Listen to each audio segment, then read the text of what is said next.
So I'm a bit concerned about getting out of here this morning. It rained considerably again last night. So yeah, I think momentum is going to be my friend because it's pretty muddy over there. We'll just have to play it by ear, I suppose. But yeah, so we're heading off from here today at Coromiko and heading to Blenheim, provided we can get out of here. So I think we'll just try and get a bit of momentum up without trying not to spin a wheel. Come on, baby. Up. This is going to be pretty tricky, to be honest. I don't want to be messing up the farmer's paddock either.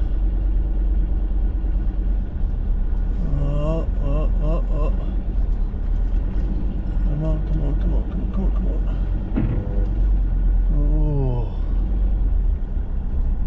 Oh.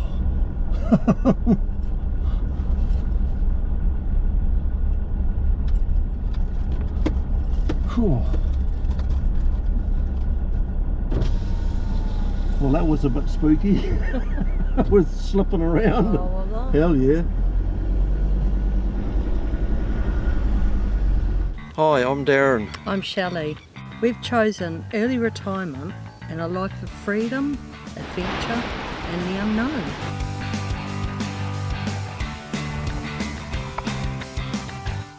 So for the next few years we're going to be travelling around our beautiful country of New Zealand in our caravan, and then at a later stage some more overseas travel. So subscribe and come along with us as we embark on our next adventure. Good morning. Good morning.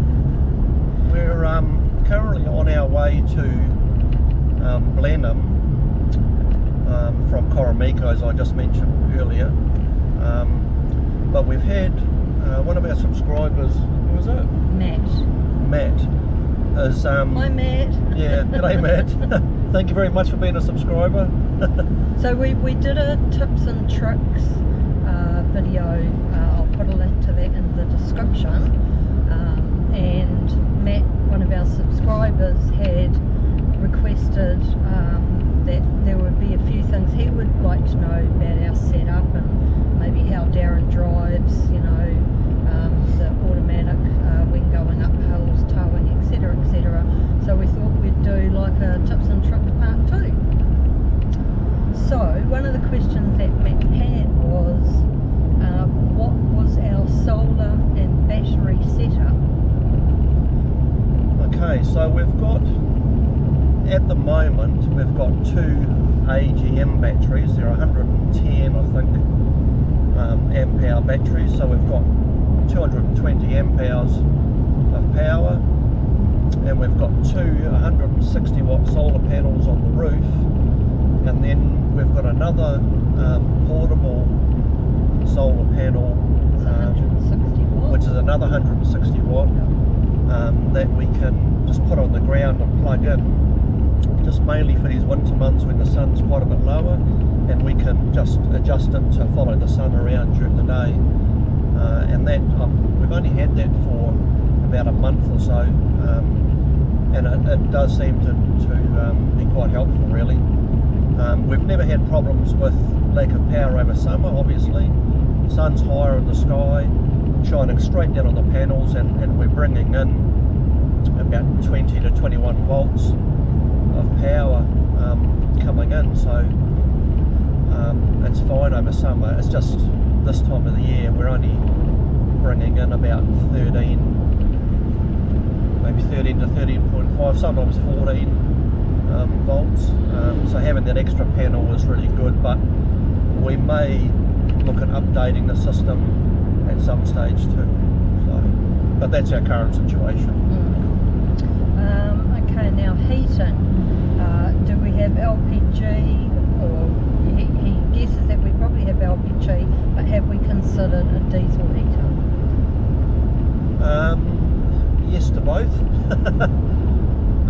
We do have an LPG heater, and it's working absolutely fine. Our gas bottles last around about 2 weeks to a bottle. That's at the moment, yeah. and we're running the heater, the fridge, our hot water, and the cooking.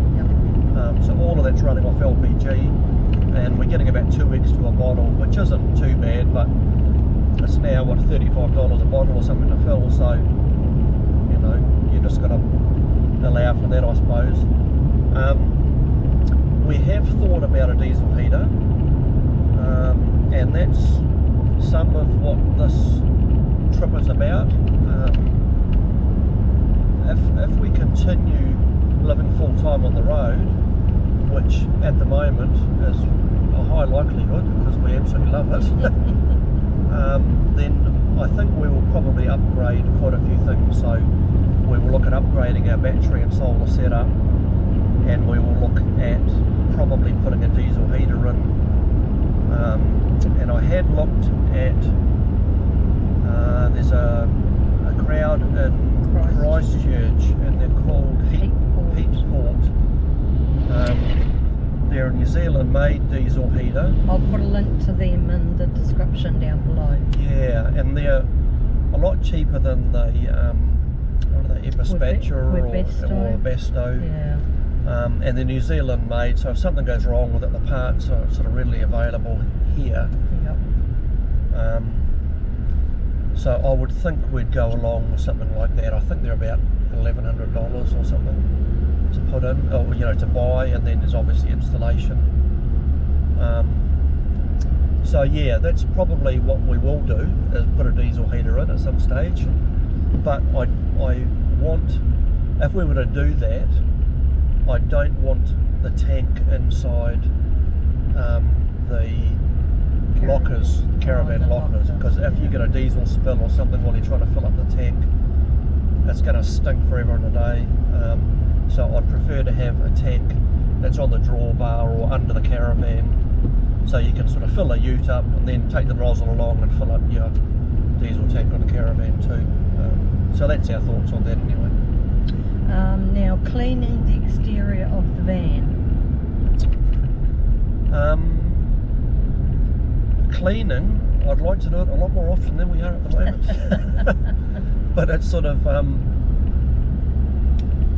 the South Island is a beautiful place. I tell you that. So friendly. The stop-go lady. The stop-go lady was busy waving to everyone as they drove past. You don't get that on the North Island. Anyway, where was I? The cleaning, yes, we'd like to clean it a lot more than we are at the moment, but it's a real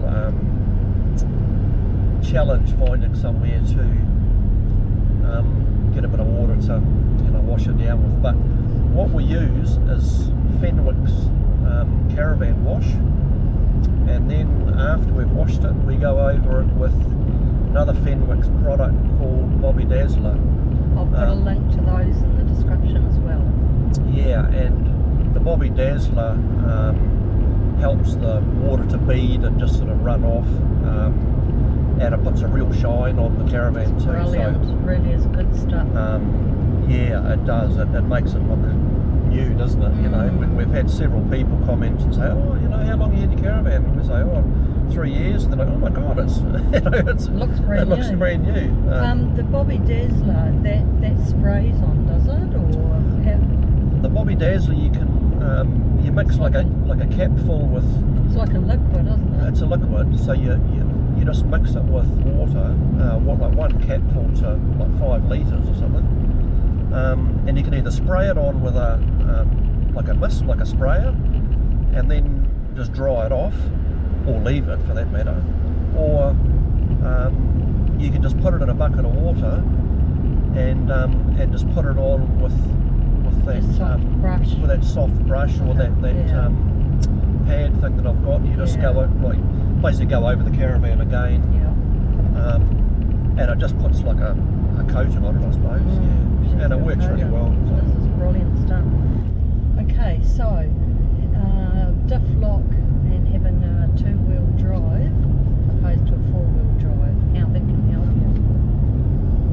anyway, so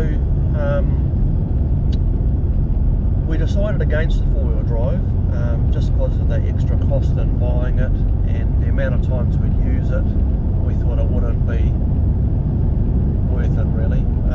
It's also extra weight, isn't It's it? extra weight because you're carrying around an extra diff, a transfer case and the rest of it. So, but anyway, so we decided on this particular ute, one because the engine capacity, and secondly it had a diff lock in it, which I thought in most situations you find yourself in, it would get yourself out,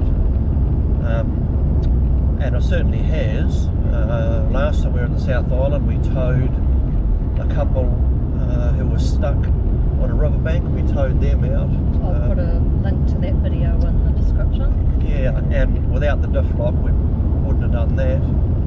And just recently when we called in to see my brother in Wanganui, he lives down a gravel road out in the country. He's got about 30 or 40 acres I think, and we came across a logging truck down this gravel road, and the only way we could pass each other was to pull right off the road onto the grass, and of course the caravan sank, and when we went to set going again we were stuck,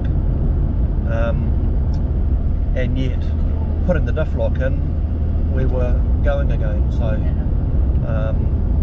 yeah, really really good to have, otherwise we would have had to go to the local farmer and get a tractor or something for a tow. So it certainly helped us out big time. And this morning, this morning I didn't use it, that's right, because we had to turn around the tree, so I couldn't use it. But if we had have got stuck there this morning, then yeah, we would have used it again.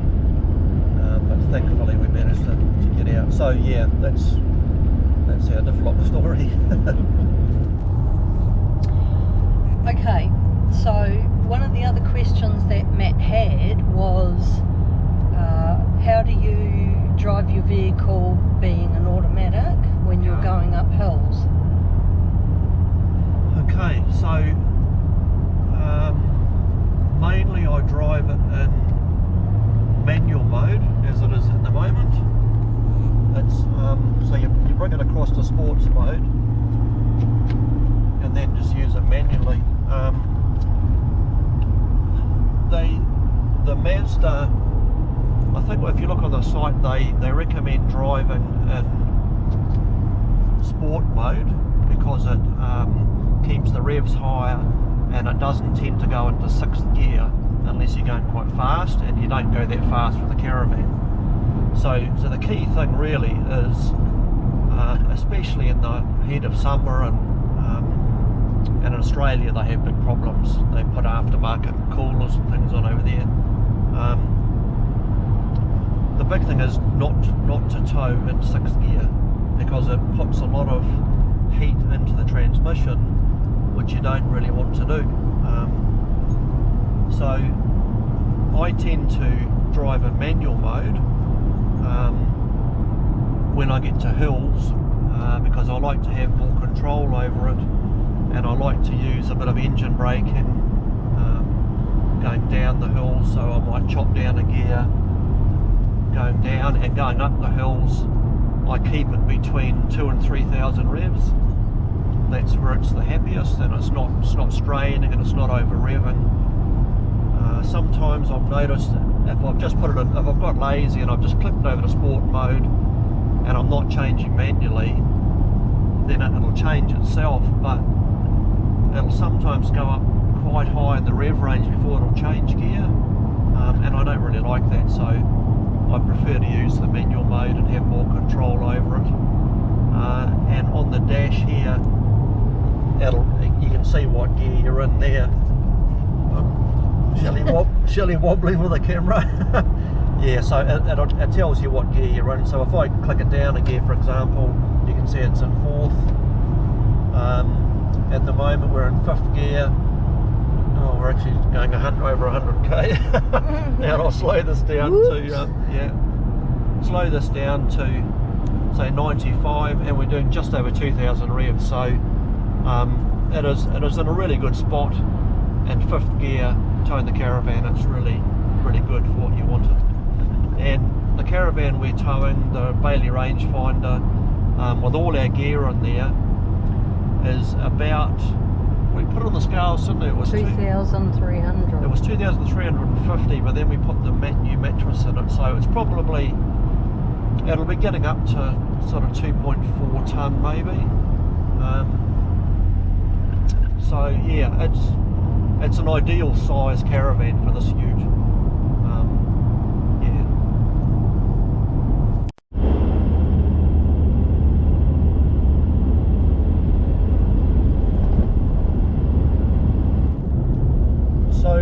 So hopefully that's answered some of the questions we had. But don't forget, if you have any questions, we're always happy to answer. Yeah, and thanks a lot for the comments we've been getting from you, Matt. And others. And others, yeah. It's always good to get comments, and Matt certainly has been putting some on there, and it's a good positive stuff, so it sort of spurs us along to do more videos. So yeah, so hopefully this has answered some of the questions. If you have any others, please let us know, and we can do up another video or something. And yeah, so we'll see you in the next one. Bye. See ya.